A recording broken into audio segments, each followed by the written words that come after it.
આમ આદમી પાર્ટીમાંથી રાજીનામું આપ્યા બાદ રાજુ કરપડાએ લગાવેલા આરોપથી રાજકીય હડકંપ મચી ગયો. ગોપાલ ઇટાલિયા અને મનોજ સોરઠિયા સહિત નામ લીધા વગર રાજુ કરપડાએ આમ આદમી પાર્ટીના કેટલાક નેતા પર શાબ્દિક પ્રહારો કરી રાજનીતિમાં નવો વિવાદનો અધ્યાય છેડી દીધો. રાજકોટમાં પ્રેસ કોન્ફરન્સ યોજી રાજુ કરપડાએ જેલમાંથી જામીન મેળવવા માટે પક્ષે કોઈ વકીલ રોક્યો ન હોવાનો આરોપ લગાવ્યો. તો સામે પક્ષે ગોપાલ ઇટાલિયાએ પણ કરપડાના આ જ સવાલનો તેમની જ ભાષામાં જવાબ પણ આપી દીધો. રાજુ કરપડાને જેલમાંથી બહાર કઢાવવાની જગ્યાએ પ્રદેશમાં રહેલા એક બે વ્યક્તિએ રાજુ કરપડાને વધારે સમય ફસાવવાના પ્રયત્ન કર્યા છે. મને ફસાવે એનાથી મને કોઈ દુઃખ નહોતું, અફસોસ નહોતો. કદાચ હું એમનો હરીફ બનીશ ભવિષ્યમાં, આવું સમજીને ફસાવવાના પ્રયત્ન થયા.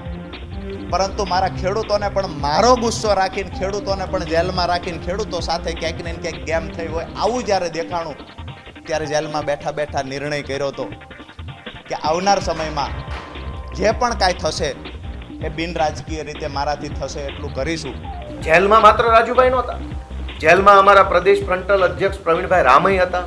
જેલની અંદર અમારા પોરબંદર લોકસભાના ઇન્ચાર્જ મહેશભાઈ કોટડિયા હતા. જેલની અંદર અમારા સૌરાષ્ટ્ર ઝોનના સંગઠનના ઇન્ચાર્જ રાજુભાઈ બોરખતરિયા હતા.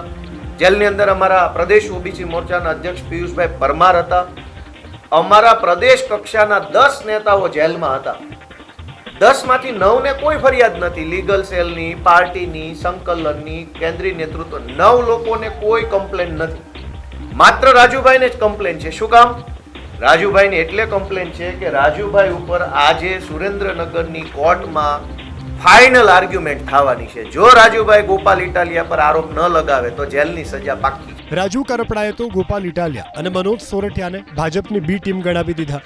તો સામે ગોપાલ ઇટાલિયાએ પણ ભાજપના ડરથી રાજુ કરપડાએ સજાથી બચવા ભાજપના ડરથી રાજીનામું આપી આમ આદમી પાર્ટી પર આરોપ લગાવવાનો આરોપ લગાવ્યો.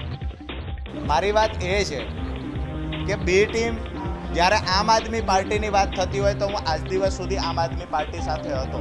આમ આદમી પાર્ટીને બી ટીમ તરીકે કામ કરતા નથી જોયું. પણ આમ આદમી પાર્ટી મજબૂત ન થાય એના માટે આ બે નેતાઓએ કામ ચોક્કસથી કર્યું છે. એટલે મને એવું લાગે છે ક્યાંક ને ક્યાંક બી ટીમ તરીકે એ બે વ્યક્તિ કામ કરતા હોય. એટલે ભાજપ તરફથી એમના ઉપર પૂરું દબાણ કરવામાં આવ્યું કે જો 12 તારીખે પ્રેસ કોન્ફરન્સ કરીને આમ આદમી પાર્ટી ઉપર સ્ક્રિપ્ટ પ્રમાણેના આરોપ નહીં લગાવવામાં આવે તો કોર્ટમાં કંઈ પણ થઈ શકે છે. અને બંને કેસોમાં એક જ તારીખ, બે અલગ અલગ કેસ છે. આ કેસનો નંબર છે 43/2018, સેશન્સ કોર્ટનો કેસ છે 43/2018. આ છે 44/2018. બંને કેસમાં આજે ફાઇનલ હિયરિંગ છે. અને જો રાજુભાઈ આજે આ પ્રેસ કોન્ફરન્સ કરીને ભાજપે આપેલી સ્ક્રિપ્ટ પ્રમાણે આરોપ ન લગાવતા તો કદાચ આજે એમને કોર્ટની અંદર કોઈ મોટી સજા પડવાની સંભાવના હતી. જેલમાં બંધ હતા ત્યારે કોઈ પણ તેને મળવા ન આવ્યા હોવાનો રાજુ કરપડાનો આરોપ છે.